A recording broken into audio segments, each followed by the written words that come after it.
Hello everybody, my name is John Mark Johnson Jr. I am the host of Relationship and Truth. Sorry for being away for so long. And today we're going to be talking about the accusation of hearsay in versions of the Bible, or specifically relative to modern versions of the Bible. Like so many of the videos that wind up going on this channel, this one was inspired by a comment that I saw on Facebook. Now this time, unlike most of the others, this comment did not show up on any of my posts. Instead, it was someone else's post. And it was someone else's post that was explaining that a section of the text in the book of John, in the Gospel of John, that is frequently called the pericope adulterae. It's found in John 7:53 through 8:11 in the traditional text. They were explaining that this portion of the text is probably not authentic. And they listed some reasons why and all that kind of stuff. I'm not going to get into all that here. I've actually explained that on my own channel, and lots of other people have done that in various places online as well. I'm not going to rehash all that material here. That's not the point I'm trying to get to. My point is the comment that came afterwards. So here's this post explaining that the pericope adulterae, the woman caught in adultery, that story, John 7:53 through 8:11, is probably not authentic. And somebody gets into the comment section and says, "Are you saying that the Bible contains hearsay?" The reason why I wanted to address this is because that question demonstrates a fundamental misunderstanding on the part of the person who wrote the question. And this is actually way too common as far as I'm concerned. I'm not trying to single this particular person out, and there's a reason why I'm not mentioning any names or anything like that, and that's because this kind of question, this kind of accusation is actually brought up by a good number of people, and it's a good number of people who really don't understand the history of the Bible very well, don't understand Protestant theology and doctrine very well relative to the Bible, don't understand what made us the Protestants versus the Catholics. There's a lot of things that is being imported into that question that just simply is not accurate. And one of the biggest failures that we have in what you might call modern Protestantism, if that is even a term, or post-Protestantism maybe is a little bit more accurate.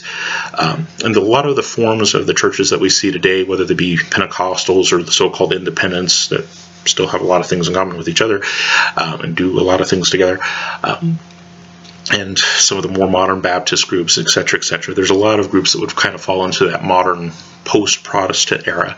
If you're talking about Reformation proper, you know, the Reformed Christians that actually came out of the Reformation versus what we are dealing with mostly today in America, that is. In different places in the world it'll vary. Excuse me. For those of you guys who don't know, I have digestive issues, and so sometimes weird things happen. Please forgive me for that. Moving on.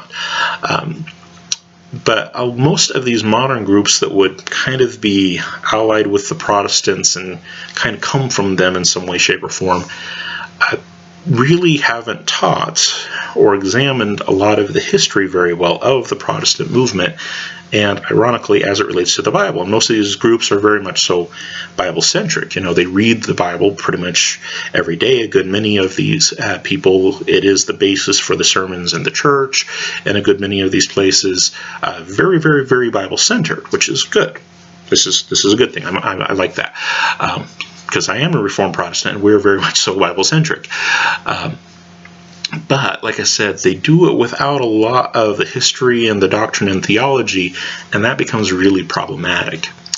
When it comes to this particular issue, does the Bible contain hearsay? When we're talking about textual variants and these kinds of things, does that mean, you know, because this particular portion of the text might not be authentic, and probably isn't in this particular case, does that mean that there's a problem with the Bible? And the answer that we would give from Protestant history and Protestant doctrine and theology is yes and no. And it comes down to a very important distinction that we have to make.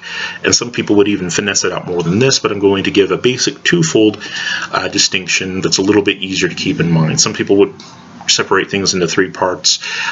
We're not going to do that. We're just going to leave it with two parts. Just two. A lot easier to count. And that is that we need to distinguish between the Bible as God gives it It is, authoritative because it's inspired of God. So we have, on the one hand, what is inspired of God, and for purposes of this discussion, we'll go ahead and call that canon. What is official, what is authoritative, what is to be used as the guide rod, so to speak. And that's actually literally what canon means. Canon refers to a straight reed, a guide rod. That's literally what it refers to. So is this what is authoritative? That's canon proper. Or is it what has been received by a particular group? Those are not always the same thing. In fact, most of the time they're different. And you look through church history in general, not even specifically Protestant stuff, but Protestantism wound up having to deal with this. You look into church history in general, and the idea of what books a particular group accepts or rejects, or kind of quasi-accepts, varied quite a bit throughout church history.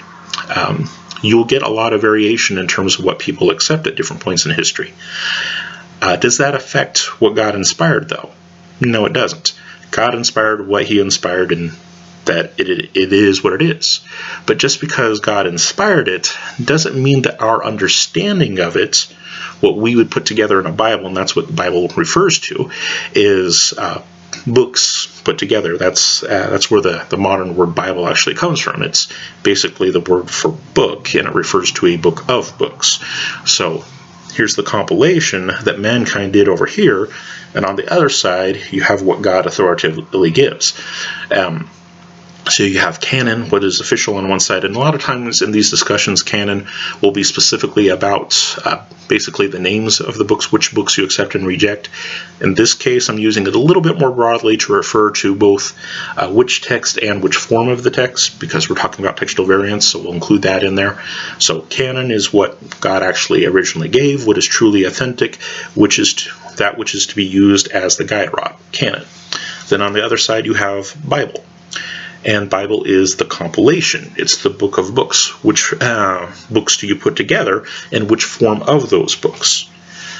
So, in Protestant doctrine and theology, historically, we would say that there is nothing that is wrong in the canon, in what God originally inspired and gave us. But because mankind is fallible and tends to do very fallible things, it is possible for various Bibles, for various compilations of these books, to be incorrect in both the books that they include and in the form of books that they include. And at the time of the Protestant Reformation, this particular distinction between canon on one side and Bible on the other side came to a head in what the Protestants wound up calling the Apocrypha. Now, I've mentioned in other videos that Apocrypha is really not the most accurate term there. Apocrypha is actually a pejorative term that was only used by a couple of church fathers, at least during the relevant history. As far as early church fathers are concerned, it was basically just Jerome and Cyril of Jerusalem that used the term Apocrypha to refer to these particular books. Most other church fathers who put them in a separate category would refer to them as being ecclesiasticals, something that is instructed to be read by the fathers, but not in the canon proper, things like that. Rufinus is a good example of somebody who would be in that category, someone who didn't think that they were canonical, but wasn't willing to call them Apocrypha. And like I said, Apocrypha was a pejorative, meaning hidden, and at the time, early on in Christian history, it was used to refer to the Gnostic works. The Gnostics, all these things wind up tying together. That's how church history works. For better or for worse, things are tied together. But very early on in Christianity, one of the biggest heresies they faced was the Gnostics. And the Gnostics were people who believed that they had a secret hidden knowledge that wasn't revealed to people in general, but to their guys. And they had their own special books that they claimed were kept hidden in secret from everybody else. It was a special hidden knowledge. That's who the Gnostics were. They were the possessors of the hidden knowledge. And so the rest of the Christians started referring to their works as Apocrypha, hidden works, to say that it comes from dubious sources. These guys are coming up with books that we have never seen before and claiming that the reason why we've never seen them before is because they were hidden and given just to them, which seems awfully suspicious, and they didn't really trust them for very good reason. Apocrypha was used as a pejorative, saying, yeah, it's one of the hidden books. It's one of those weird, wacko, Gnostic guys type of books. And some of those books were rather odd.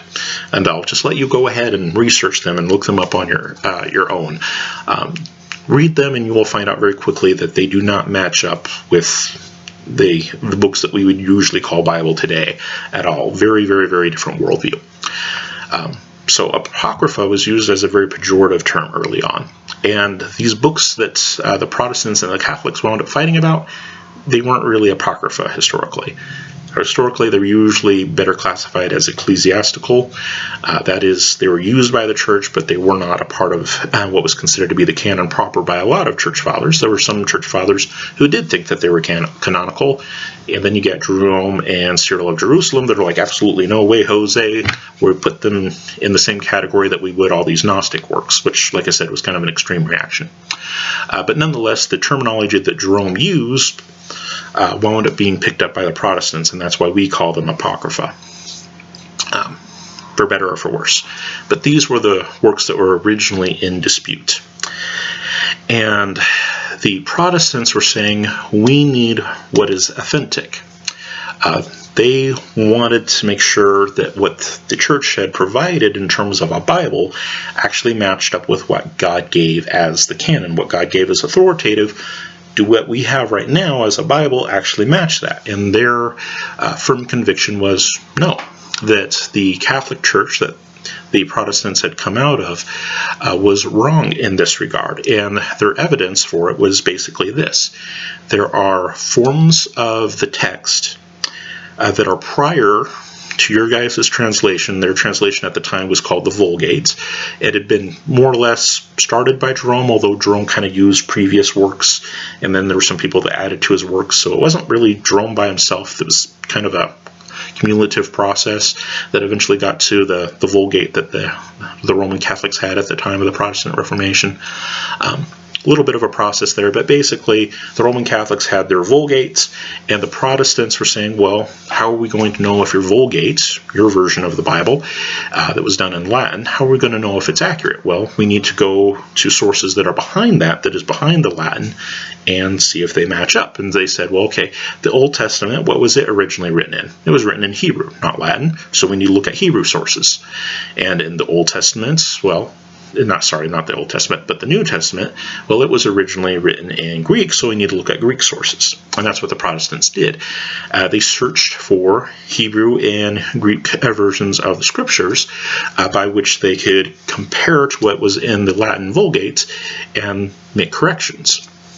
And so, in terms of the Old Testament, frankly, there weren't a lot of people who had Hebrew versions of the Scriptures lying around. The only people that had them were the Jews. It was not something that was, commonly bandied about. It was basically just the Jews who had any kind of Hebrew version of the Old Testament still around. And these versions of the Old Testament that they had were not super old, but they were much older than the version of the Vulgate that the Catholics were operating out of. The version of the Vulgate that had been in use up to the time of the Protestant Reformation, by that time was basically, give or take, depending on how you look at the compilation process, basically give or take was somewhere around 1,000 to 1,100 years old, was the Vulgate. That's how long since it had been originally translated. Like I said, that was actually technically a cumulative process. There was some stuff before Jerome that he borrowed from. There was some work that was done after Jerome because he didn't wind up doing a complete thing himself. And so it was a little bit of a process, but we'll say somewhere around 1,000, 1,100 years that this thing had been in use. And the version of the text that they found from the Jews for the Old Testament, the Hebrew version that they found, it dated to around the 11th century or so. And you can actually still access that today. It is called the Leningrad Codex. And I'm not sure if it's available online, but you can still at least see pictures of it online. I don't know if the whole thing is available online right now, but there are various scholarly sources that you can look at the entire text if you want to. But that was basically the main form of the text that the Protestants found. And their argument was, well, even though this isn't as old as the Vulgates as a translation, most of the manuscripts that they had of the Vulgate were much, much younger.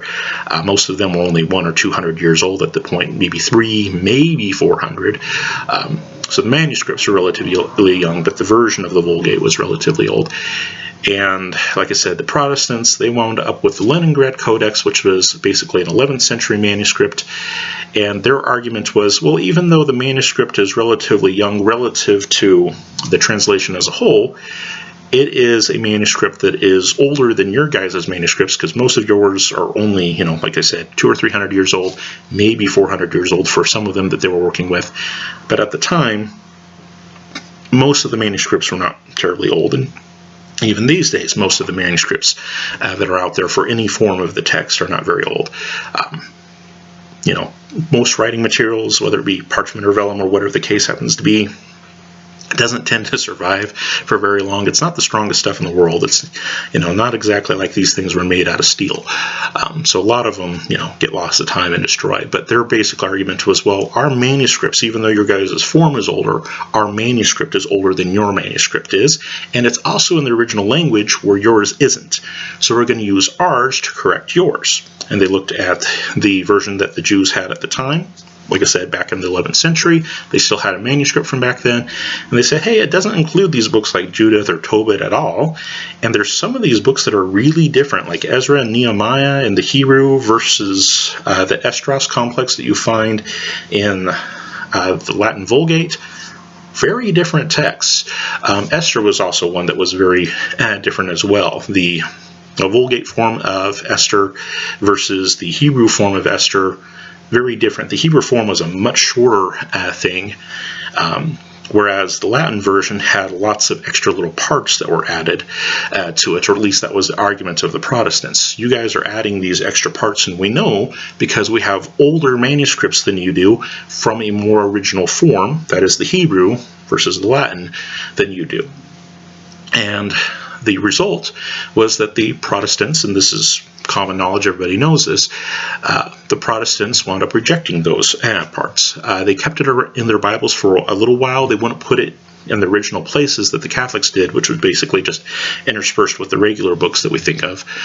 Instead, they would put it in its own little section after the Old Testament, and they would usually label it Apocrypha, just like Jerome did. And like I said, that's not the most accurate term, but that's a whole other thing.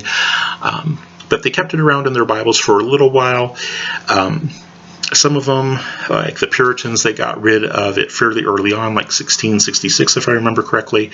But most of the other Protestants didn't get rid of it in their versions of the Bible until about 1826. So a lot of the old-timey Protestant translations, you can still find versions of them even today that actually still had the Apocrypha in them. Like I said, it would be after the Old Testament, not interspersed through, but they would have a section that would have these in that saying, this is what we believe about these books. They're not supposed to be considered canon. They're not supposed to be considered authentic, but they have been a part of the historical Bible, the collection. Not everything in the collection is authentic, but it's been a part of it, and we don't think that it is actually authentic, and that's why we're separating it off.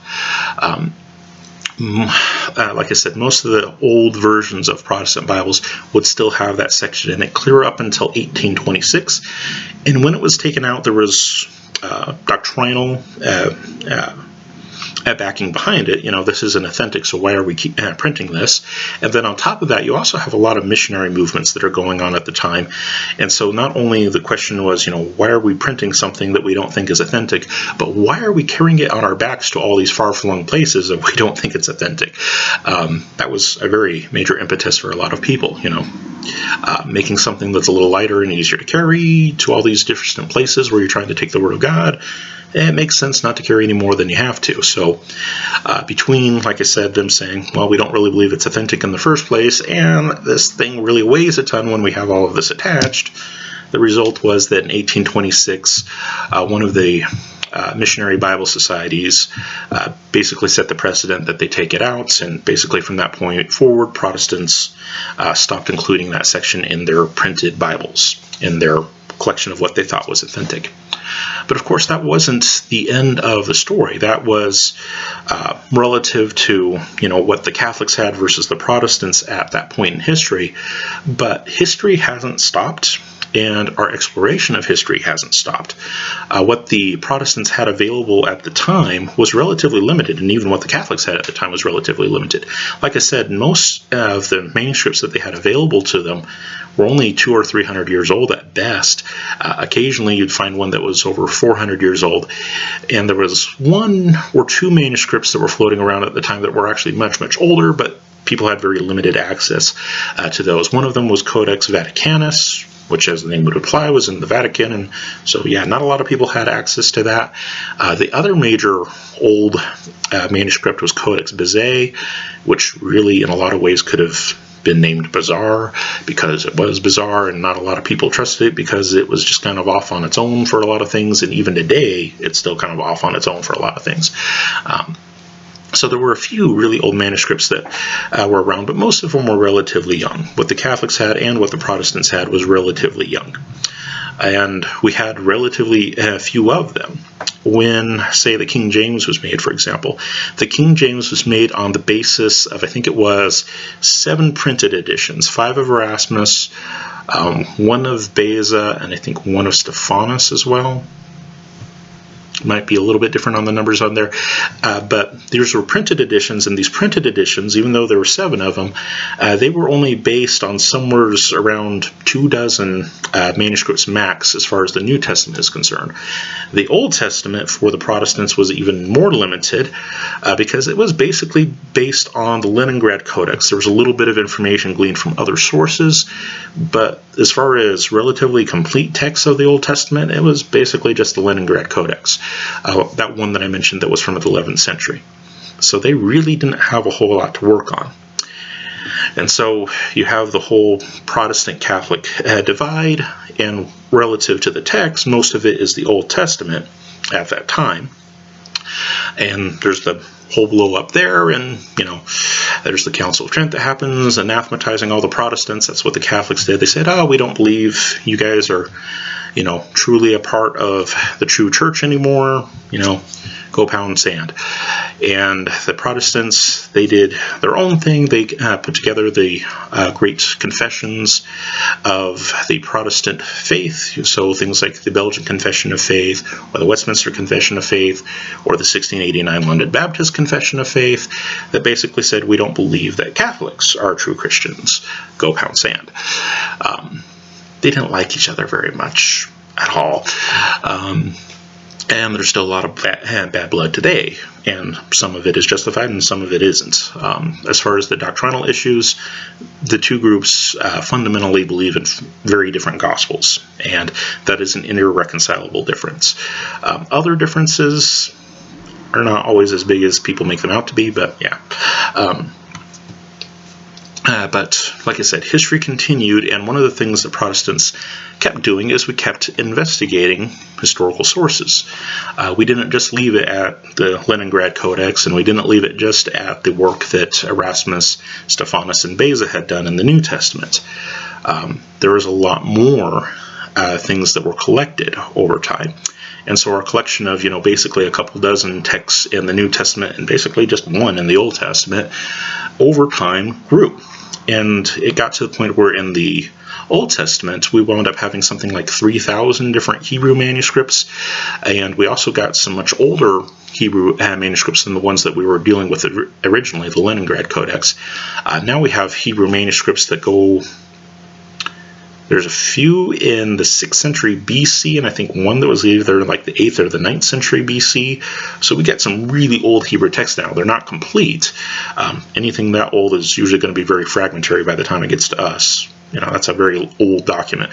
But we have some fragments from the 6th century to like the 9th century BC. We have relatively complete texts, like whole books, or at least the majority of a whole book. By the time we get to like the 2nd and 1st century BC, most of those would come out of what is called the Dead Sea Scrolls. So we have much older forms of the Hebrew than we used to.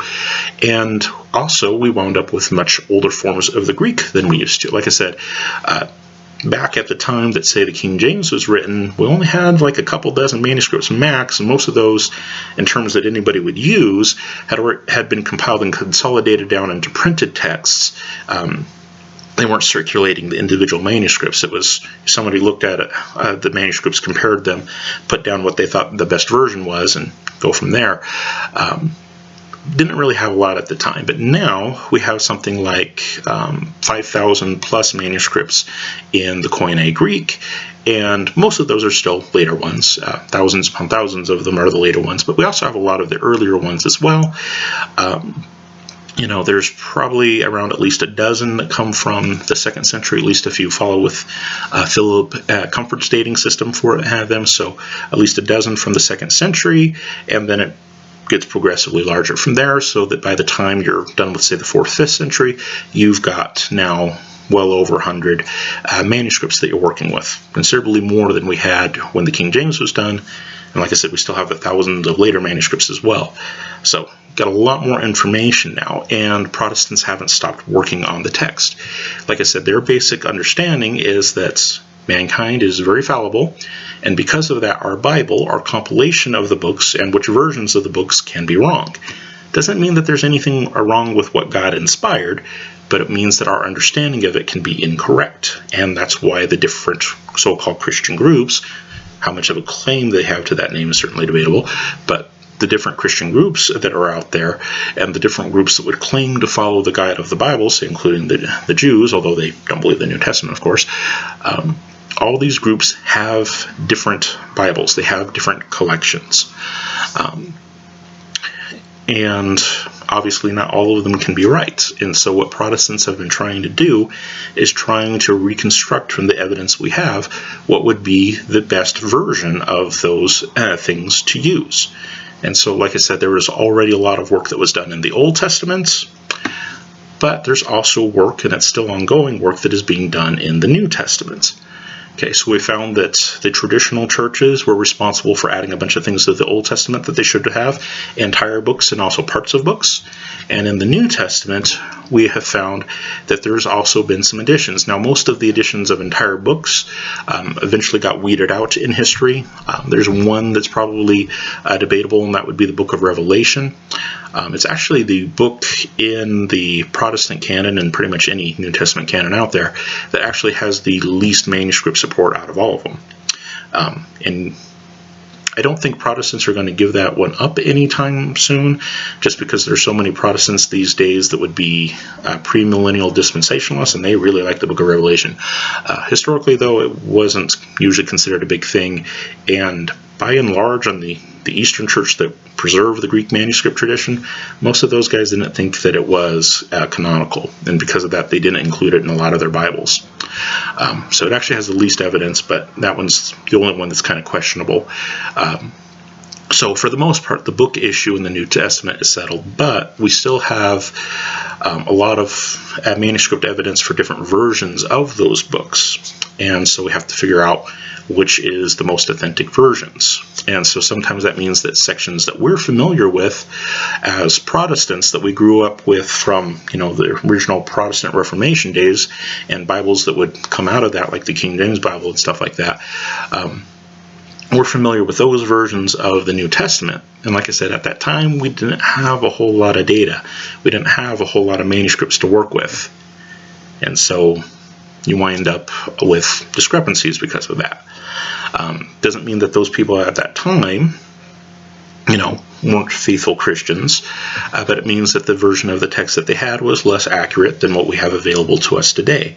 And like I said, we need to make that careful distinction between what is canonical, what is authentic, what is given of God, and what is biblical. What is it that mankind has compiled, sometimes erroneously. So, does the Bible contain hearsay? Does the Bible contain parts that are inauthentic? There are some parts in certain versions that, yes, are, as far as we can tell, inauthentic. They were not given by inspiration of God. So, in the Old Testament, we would say things like Judith and Tobit were not given by inspiration of God. And there was also parts of Old Testament books that we would also say are not given by inspiration of God. For example, there are parts in the book of Daniel that go by probably a few different names, but the names are fairly standard. There's parts that are called the Song of the Three Children. Bel and the Dragon, and what's the other one? I can never remember that one. Susanna. Those are the three main parts that the traditional churches wound up adding to the book of Daniel. So Susanna, Bel and the Dragon, and of course the Song of the Three Hebrew Children. On the basis of the manuscript evidence that we have, we would say that those parts were not authentic, and Protestants subsequently removed those parts from their Bibles. And so if you look at a Protestant Bible with the book of Daniel, you will not see Susanna in there. You will not see Bel and the Dragon in there. You will not see the Song of the Three Hebrew Children in there. Why? Because our best manuscript evidence says it's not authentic. But like I said, the work of going through all of the manuscript data wasn't complete at the Protestant Reformation because the Protestants didn't have it all available to them. We have a lot more available to us now than they did back then. So now we're still going through the process. It takes a long time. It's been a centuries-long process. And we're finding that there are also some portions in the New Testament that are also textually suspect. The pericope adultery and the long ending of Mark, which is Mark 16, 9 through 20, those two portions are the largest portions of the New Testament that a good many textual scholars today would say are inauthentic. Okay. They are basically just the same as Bel and the Dragon, or Susanna, or the Song of the Three Hebrew Children.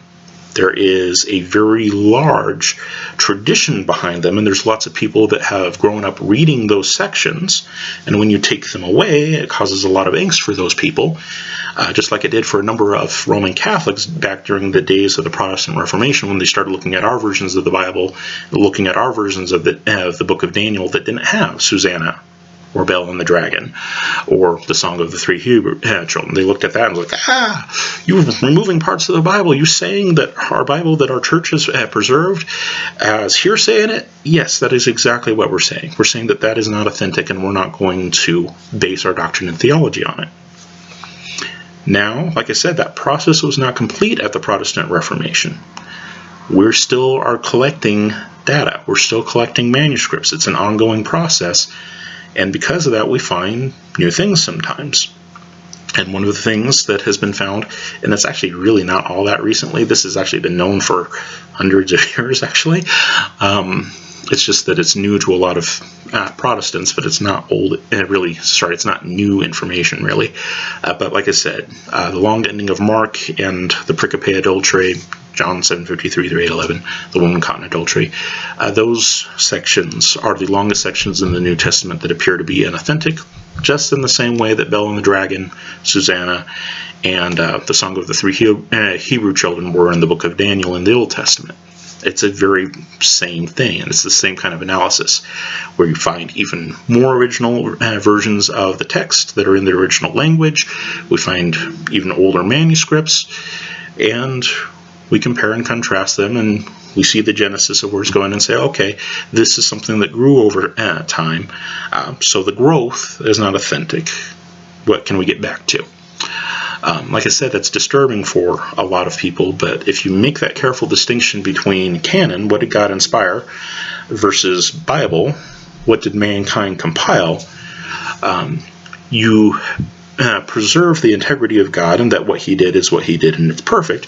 Our understanding of what he did, though, that oftentimes isn't perfect. And we need to be willing to call ourselves on the carpet when that happens, saying, okay, our ancestors messed up. They're not perfect. Previous generations of Protestants are not perfect. We might have gotten this, that, and the other thing right, but we're still not perfect. We can still make mistakes, and we need to correct ourselves when we make those mistakes.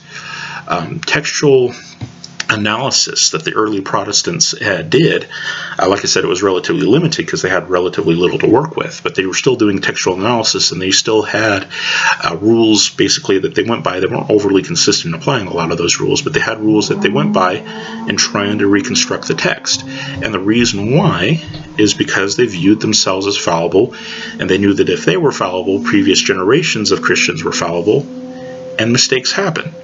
And some of the mistakes are really big mistakes. Some of them are fairly minor. But we're fallible people, we do fallible things, and because of that, our Bibles can be fallible, in so much as they are a human compilation. Like I said, that doesn't affect what God did in history. He did what he did. It's our understanding of it that will change, and our understanding of it needs to change in accordance with the evidence. If we reject the evidence that God has provided us with, and he keeps providing us with more and more and more as time goes on, like I said, we went from having, basically just a couple of dozen manuscripts during the time of the Protestant Reformation that everybody was working from, to now where we have literally thousands upon thousands of manuscripts. He's been giving us plenty of information to work with. And if we ignore that, then we're basically ignoring the providence of God. God is not going to favor anyone who rejects the revelation of the truth. That's what Protestantism was founded on, is that we looked at this up in more original sources than you have, and we found out that what you guys teach is wrong. You are wrong about justification. You are wrong about the gospel. And that needs to be corrected on the basis of this new and better evidence. Okay? And no, we don't have as many manuscripts as you guys did, because they actually have a lot of Latin manuscripts, the Roman Catholic Church did. There's something like 10,000 manuscripts out there of the Latin Vulgates at different phases and various stages, of course, and some of them are more complete than others. But there's something like 10,000 manuscripts altogether. The manuscripts that Protestants usually work out of, not nearly as numerous. We have, like I said, about 3,000 in the Old Testament that winds up being our main corpus for the Hebrew, and we have about 5,000 in the New Testament. That estimate varies a little bit, just because sometimes we find that one manuscript located at this place and another manuscript over here are actually parts of the same manuscript, and so the count goes down. But then, somebody's digging in a library somewhere and pulls out this piece of paper and says, oh, this is a section of the Gospels. And then the number goes back up because we didn't have that one cataloged before. So the numbers vary a little bit, but roughly 3,000 in the Old Testament, roughly 5,000 to 6,000 in the New Testament. So roughly 8,000 manuscripts. So we don't have as many manuscripts as the Roman Catholics do regarding the Latin Vulgates. But truth isn't determined by numbers, it's determined by authenticity. In this case, if you're wanting to go back to what was originally given by God, that's going to be a question of age, not numbers that you wind up producing at the end. Because they produced a lot of manuscripts of the Latin Vulgates, especially there at the end. Lots and lots and lots and lots of copies were made. But most of those copies were late copies. Not many of them were overly close to the point of origin. Our manuscripts, well, we have a lot of them that are later as well, but there's also a good number of them that are pretty close to the point of origin. And that's why we make the changes that we make. Like I said, it's an ongoing process, and people who are committed to the truth, wherever it takes them, are going to continue walking down that journey, that are going to continue the journey of the Protestants in coming up with a more and more and more and more authentic faith. Like I said, these textual differences actually really don't play a big part in doctrine and theology for the most part. Yes, relative to that particular text, it'll change whether the text teaches that particular thing or not.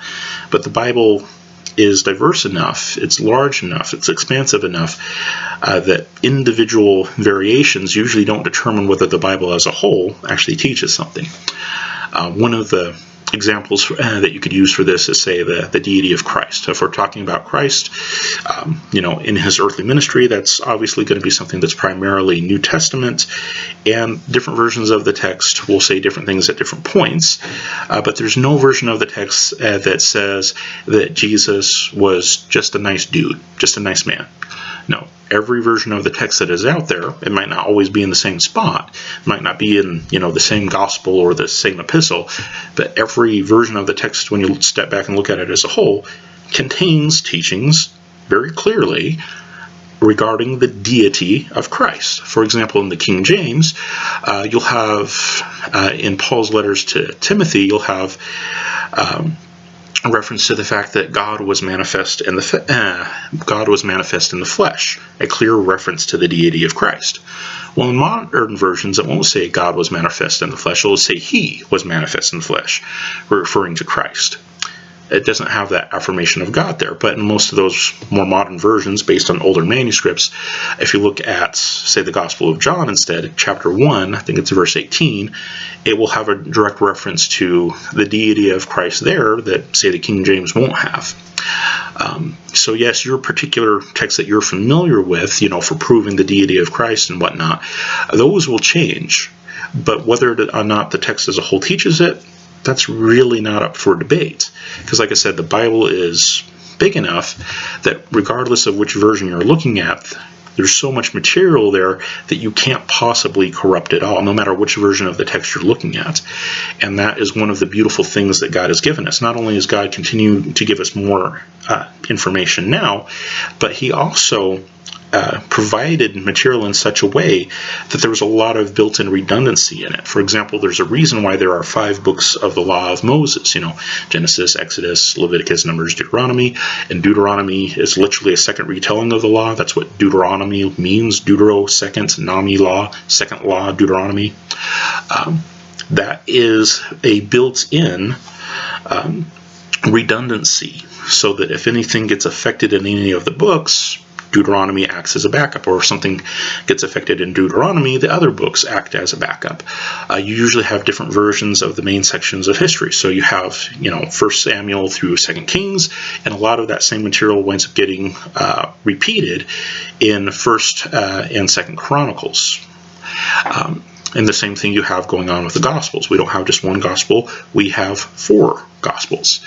It's the same basic account, it's the same basic information, presented a little bit differently and also stored separately. It's in its own book, so that if anything happens to anything else, you still have the backup. So that is one of the things that is really wonderful about it all, is that even with these different variations that are out there, as far as any essential overarching teaching of Christianity, it really doesn't affect that much. In even those versions of the text that had the Apocrypha in it and whatnot, I would actually argue, and there of course would be Protestants who would disagree with me, but I would actually argue that even those versions of the text actually didn't have a different gospel from the one we teach. They could be misused by the Catholics primarily to try to teach a different gospel, and there's even people who try to teach a different gospel using the Protestant canon, like, say, the Mormons. Just because somebody abuses a text doesn't mean that the abuse is correct, doesn't mean that there's actually a valid point there. If it's an abuse, it's not valid. So even with those versions of the text, I would argue that you still have the fundamental Protestant gospel. And that's why you have early people like the Lollards who had the Latin version of the text, and their thinking was actually like later Protestants in a great many regards. That was the direction that they were headed. So yeah, the presence of those things actually doesn't affect doctrine and theology that much, because like I said, the Bible has so much redundancy. The point now is just whether or not those specific points, oftentimes that we really like the pericope adulterae, whether or not those parts are actually authentic, and whether we're going to be committed to those to authenticity, or to what we really like, to tradition. That was the problem with the traditional churches. Roman Catholicism, Eastern Orthodoxy, these groups were really committed to tradition. Once something entered the stream that they really liked, they tended to hold on to it. And the Eastern Orthodox were even more so that way than the Catholics were. The Eastern Orthodox actually don't have a fixed Old Testament canon even to this day. And because of that, their printings of it, although they're not official canon, they kind of wind up defaulting that way because it's in print now, and so everybody uses the print form. So it's kind of a standard, but not really. But their version of the Old Testament text is actually quite a bit bigger even than the Roman Catholics is. And then you have the Tewahedo, I should say, groups that actually have basically a double canon thing going on. They have the shorter canon and a broader canon. And their broader canon is much broader, just because it's tradition, We have started reading this thing, and we really like this thing, so we're going to keep it. Oh, and we like that thing, and we're going to keep it too. And we like that thing, and we're going to keep it too. Going on the basis of tradition, that it's something that you're familiar with, and therefore it should be kept, is not good logic. It's not good thinking. The question isn't whether or not you came to know it. The question is whether or not it was actually originally given. And that is not something that you can answer based solely on whatever the modern iteration that you happen to be given is. And frankly, by comparison to all the data that's out there, versions of the text, like say the King James Version or the New King James Version, those versions of the text are quite late in the stream.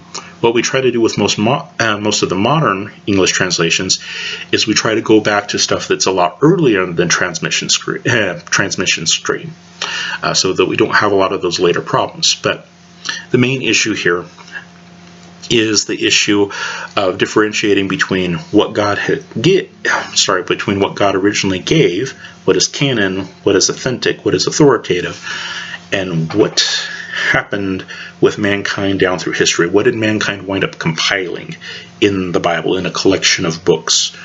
Is the compilation, both in terms of the books that we have and the form of those books, actually in keeping with what is authentic?